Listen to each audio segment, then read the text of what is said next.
आदरणीय सुनने वालों, एक गुप्तचर ने रावण के पास जाकर संदेश सुनाया। महाराज की जय हो। लक्ष्मण संजीवनी बूटी के उपचार से स्वस्थ होकर चेतना में आ गया है। रावण ने कहा, लक्ष्मण का उपचार हो गया, अर्थात काल नेमी भी हनुमान को रोकने में असमर्थ हो गया। लक्ष्मण के स्वस्थ हो जाने के समाचार ने रावण और मेघनाथ को चिंता में डाल दिया। मेघनाथ ने अपने पिता रावण से कहा, पिताश्री, अब समय आ गया है। मुझे कुलदेवी निकुंबला को प्रसन्न करने के लिए तांत्रिक यज्ञ करना होगा। उस यज्ञ की ज्वाला से मुझे अमोद अजय देवी रथ प्राप्त हो जाएगा। उस रथ पर सवार होकर मैं युद्ध भूमि में जाऊंगा।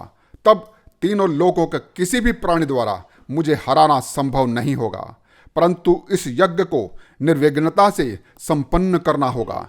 इसलिए इस यज्ञ की गोपनीयता बनाए रखे पिताश्री, और मुझे यज्ञ करने की अनुमति प्रदान करें। रावण ने मेघनाथ से कहा, जाओ मेघनाथ, यज्ञ संपन्न करो।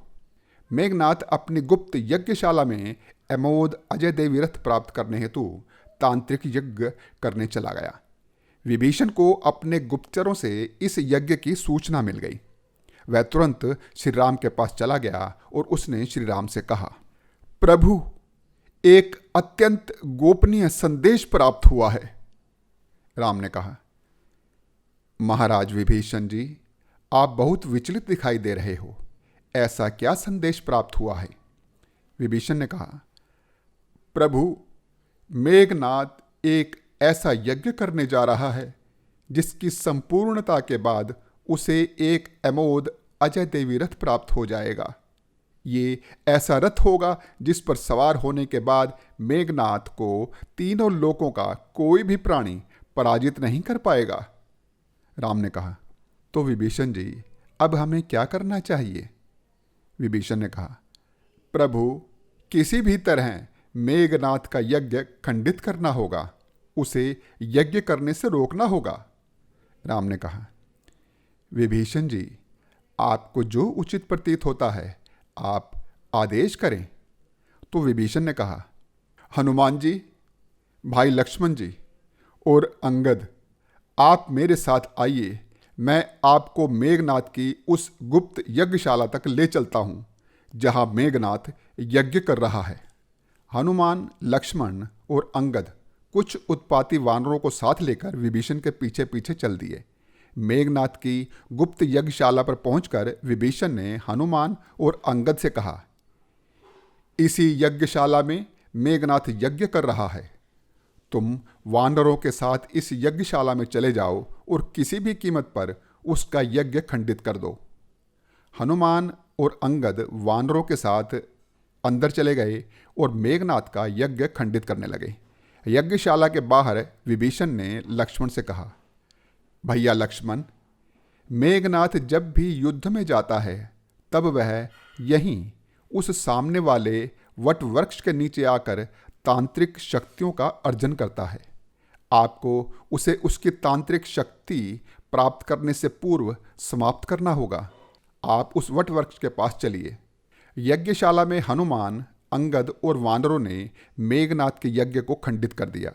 मेघनाथ यज्ञ खंडित होने के कारण क्रोधित होकर यज्ञशाला से बाहर आ गया। बाहर आकर वह वट वृक्ष की ओर जाने लगा। सामने लक्ष्मण को देखकर वह रुक गया।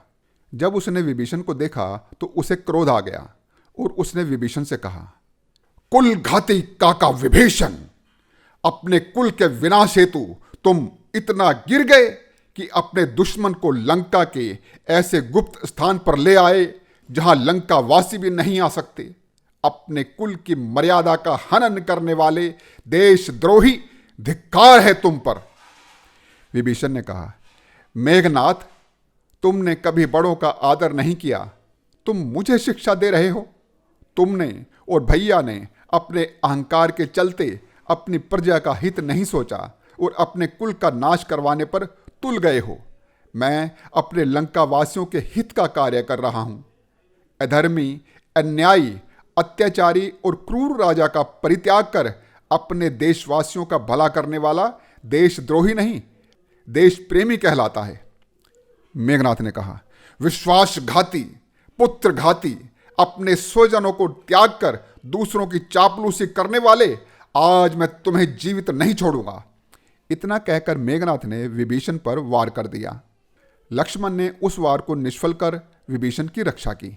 मेघनाथ और लक्ष्मण का युद्ध शुरू हो गया। मेघनाथ ने एक एक करके अपने सभी दिव्यास्त्र लक्ष्मण पर आजमा लिए। कोई भी अस्त्र लक्ष्मण पर असर नहीं कर रहे थे।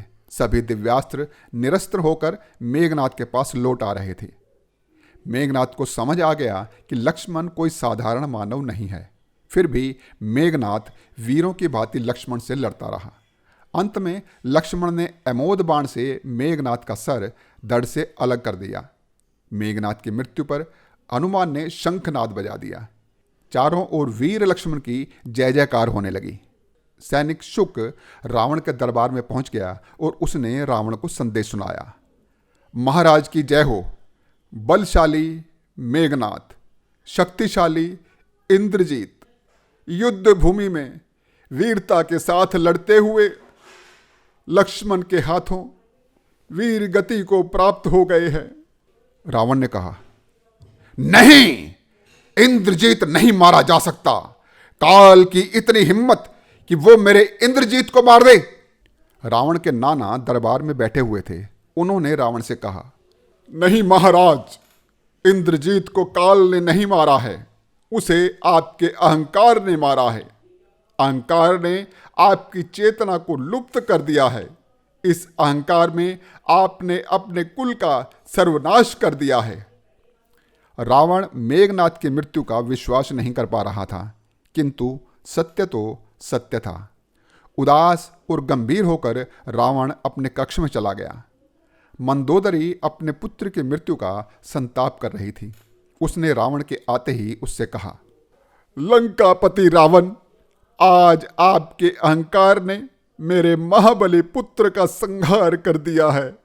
मुझे भी मृत्यु प्रदान करे, मैं जीवित नहीं रहना चाहती। रावण ने कहा, मंदोदरी, मेघनाथ मेरी भी आंखों का तारा था। वह लंका का भावी राजा था। उसकी मृत्यु का मैं स्वयं विश्वास नहीं कर पा रहा हूं और तुम मुझसे ऐसी बातें कर रही हो। मंदोदरी ने कहा, मैंने आपसे पहले ही कहा था कि सीता को लौटा दो, राम से दुश्मनी मत लो। आपने मेरी एक ना सुनी। विभीषण ने भी आपको समझाया, आपने उसकी भी नहीं मानी। आपको कुंभकर्ण ने समझाया, उसकी भी आपने नहीं सुनी। आखिर आपने अपने अहंकार में अपने पितृभक्त मेघनाथ को भी इस आग में भस्म करवा दिया है। मंदोदरी विलाप करती रही। रावण आगे के युद्ध के लिए विचार मग्न हो रहा था। वह एकांत में चला गया। उसने तुरंत अपने एक गुप्तचर को एक संदेश देकर पाताल लोक के अहिरावण के पास भेज दिया। संदेश पाते ही अहिरावण रावण के पास आ गया। उसने रावण से कहा, भैया जय शंकर की। रावण ने कहा, जय शंकर की। अहिरावण ने कहा, कहो भाई रावण, इतनी शीघ्रता से मुझे क्यों बुलाया है? रावण ने अहिरावण को सीता हरण से लेकर राम युद्ध के साथ अपने सभी कुटुंबियों के समाप्त होने की कहानी सुना दी और अंत में उससे कहा, अहिरावण, आपने मुझसे वायदा किया था कि आप किसी भी समय आवश्यकता पड़ने पर मेरी सहायता करेंगे। आज मुझे आपकी आवश्यकता है। आप मेरे लिए क्या कर सकते हैं? अहिरावण ने कहा, भैया रावण, आपको चिंता करने की आवश्यकता नहीं है। मुझे मालूम है कि मेरी मृत्यु हनुमान के हाथों होनी है। राम या लक्ष्मण मेरा संहार नहीं कर सकते, इसलिए मुझे उनसे डरने की आवश्यकता नहीं है। अपनी मायावी शक्तियों के बल से आज रात्रि में ही मैं राम लक्ष्मण का अपहरण कर पाताल ले जाऊंगा और दोनों भाइयों की माता के मंदिर में बलि दे दूंगा। रावण ने कहा, हाँ भाई अहिरावण, यह अति उत्तम विचार है। जाओ और शीघ्रता से इस कार्य को अंजाम तक पहुंचाओ। जय शंकर की। अहिरावण ने कहा, जय शंकर की। और अपनी मायावी शक्ति से उसने अपना वेश विभीषण का बनाया और श्री राम के शिविर में चला गया। हनुमान ने अहिरावण को आते देख लिया। उसका वेश विभीषण का था, तो हनुमान ने विभीषण से कोई हस्तक्षेप नहीं किया। अहिरावण राम एवं लक्ष्मण को सम्मोहित करके चुपके से पाताल लोक ले गया। सुबह राम शिविर को रिक्त देखकर हनुमान ने कहा, प्रभु राम और लक्ष्मण कहीं दिखाई नहीं दे रहे हैं, कहाँ गायब हो गए? किसी को कुछ भी समझ नहीं आ रहा था। अचानक हनुमान ने विभीषण से पूछा, महाराज विभीषण जी, जब आप गहन रात्रि में लौटे थे, क्या तब प्रभु अपने शिविर में थे क्या? विभीषण ने कहा, हनुमान जी, आप क्या कह रहे हैं, गहन रात्रि में? हनुमान ने कहा, जी विभीषण जी, तब आप बाहर से आ रहे थे। विभीषण ने कहा, क्या मैं? हनुमान ने कहा, जी विभीषण जी, क्या मैं आपको पहचानता नहीं हूं? विभीषण ने कहा, तो अब मेरी समझ में आ गया है।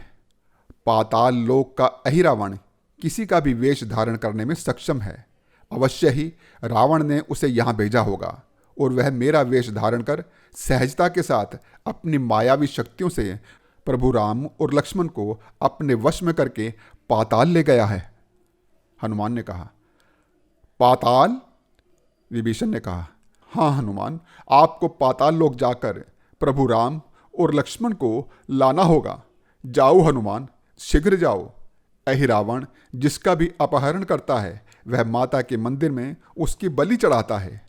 हनुमान ने कहा, विभीषण जी, प्रभु राम का अपहरण कर अहिरावण ने अपने मृत्यु को बुलाया है। आप सब निश्चिंत हो जाइए, मैं अभी पाताल लोक जाता हूँ और अपने प्रभु राम और लक्ष्मण को सकुशल लेकर आता हूँ। हनुमान प्रभु राम और लक्ष्मण को खोजते हुए पाताल लोक पहुँच गया।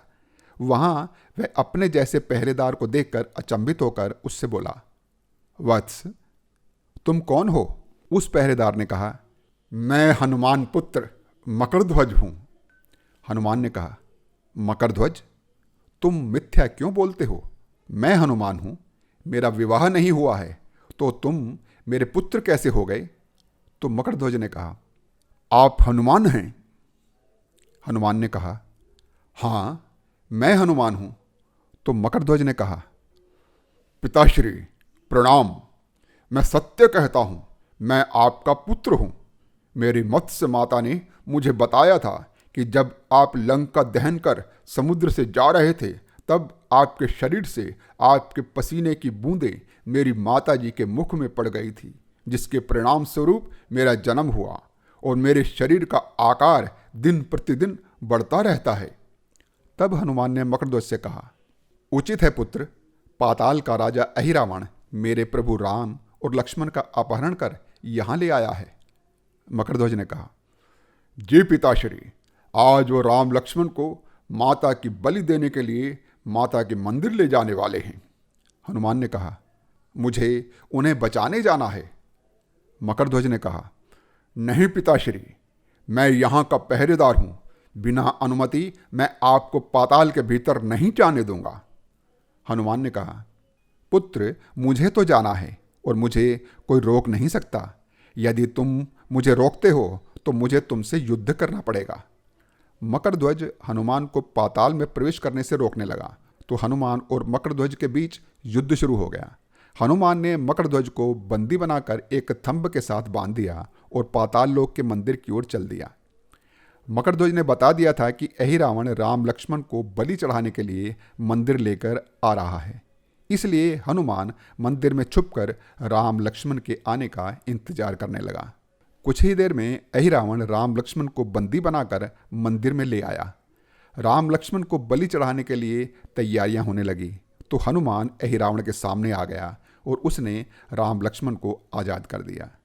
हनुमान और अहिरावण के बीच भयंकर युद्ध हो गया। अहिरावण हनुमान के हाथों मारा गया। हनुमान राम लक्ष्मण को पाताल लोक से अपने कंधों पर बैठाकर लंका लौट आया। मर्यादा पुरुषोत्तम श्री राम की आगे की कथा मेरी अगली वीडियो में। राम कथा सुनने के लिए आपने मेरा चैनल अभी तक सब्सक्राइब नहीं किया है तो जय श्री राम कहकर सब्सक्राइब कर लो।